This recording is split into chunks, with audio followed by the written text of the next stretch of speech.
వృద్ధాప్యం అనేది వయసుకే గాని నటనకు కాదు అని కుర్ర హీరోతో పోటాపోటీగా నటించి విశ్వనటుడిగా మరోమారు ప్రూవ్ చేసుకున్నారు ఎన్టీఆర్. మరి అలా మోహన్ బాబుతో కలిసి మేజర్ చంద్రకాంత్గా ఎన్టీఆర్ నటించిన ఈ మూవీ బాక్స్ ఆఫీస్ వద్ద సెన్సేషనల్ హిట్గా నిలిచింది. మిలిటరీ నుండి వచ్చి సమాజంలో జరుగుతున్న అన్యాయాలపై తిరగబడే పాత్రలో ఎన్టీఆర్, ఇంకో పక్క అలాంటి తండ్రి కన్నుగప్పి సంఘ విద్రోహక పనుల్లో పాలు పంచుకునే కొడుకు పాత్రలో మోహన్ బాబు నటించిన ఈ మూవీలో కె రాఘవేంద్రరావు తాలూకా గ్లామర్ డోసుకి ఎక్కడా కుదవలేదు అన్నట్లుగా నటించారు హీరోయిన్లు రమ్యకృష్ణ, నగ్మ.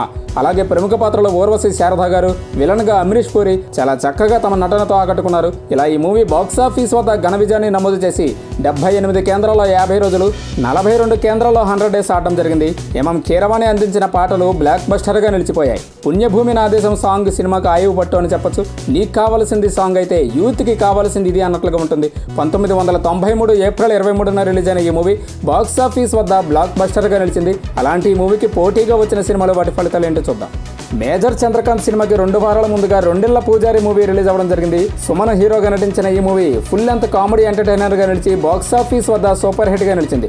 శోభన, నగ్మ హీరోయిన్లుగా నటించిన ఈ మూవీలో సుమన్ అనుకోని విధంగా ఇద్దరు హీరోయిన్లకు భర్తగా ఉండాల్సి రావడం అనేది ఆసక్తికరంగా ఆకట్టుకుంటుంది. ఇలా ఈ మూవీ బాక్స్ ఆఫీస్ వద్ద విజయాన్ని అందుకోవడం జరిగింది. దీనికి డైరెక్టర్ టి ప్రభాకర్. ఇక మరో మూవీ జోకర్, ఇది ఏప్రిల్ 16న మేజర్ చంద్రకాంత్కి వారం ముందుగా రిలీజ్ అవ్వడం జరిగింది. రాజేంద్ర ప్రసాద్ హీరోగా నటించిన love and comedy film. Heroine ని ఆకట్టుకునేందుకు ఇతను వేసే వేషాలు అలరిస్తాయి. అయితే మూవీ మాత్రం ఆశించిన స్థాయిలో విజయాన్ని అందుకోలేకపోయింది. దీనికి దర్శకులు వంశీ గారు. ఇక మరో మూవీ గాయం కూడా ఈ బరిలోకి రావడం జరిగింది. జగపతి బాబు నటించిన all time super hit movie ఇది. ఏప్రిల్ 22న మేజర్ చంద్రకాంత్కి ఒక్కరోజు ముందుగా రిలీజ్ అవ్వడం జరిగింది. ఈ మూవీతో జగపతి బాబుకి మాసులో విపరీతమైన ఫాలోయింగ్ ఏర్పడింది. రామ్ గోపాల్ వర్మ డైరెక్షన్లో వచ్చిన ఈ పొలిటికల్ థ్రిల్లర్ మూవీలో గౌతమి హీరోయిన్ గా నటించడం జరిగింది. ఇక మేజర్ చంద్రకాంత్ తో పోటీగా వచ్చిన సినిమాలో చివరగా చెప్పుకునేది వారసుడు. నాగార్జున హీరోగా కృష్ణ గారు ప్రముఖ పాత్రలో నటించిన ఈ మూవీ బాక్స్ ఆఫీస్ వద్ద బ్లాక్ బస్టర్ గా నిలిచింది. చక్కటి ఫ్యామిలీ ఎంటర్టైనర్ గా వచ్చి ఆకట్టుకున్న ఈ మూవీకి దర్శకులు ఇవి సత్యనారాయణ కాగా ఇందులోనూ హీరోయిన్ నగ్మే.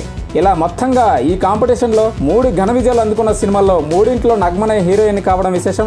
అలాగే మ్యూజిక్ డైరెక్టర్గా కీరవాణి గారు కూడా మేజర్ చంద్రకాంత్, రెండేళ్ల పూజారి, వారసుడు చిత్రాలకు వర్క్ చేశారు. సో ఇలా మొత్తంగా మేజర్ చంద్రకాంత్తో పాటు ఒక్క జోకర్ మినహా మిగతా సినిమాలన్నీ కూడా విన్నర్లుగా నిలిచాయి.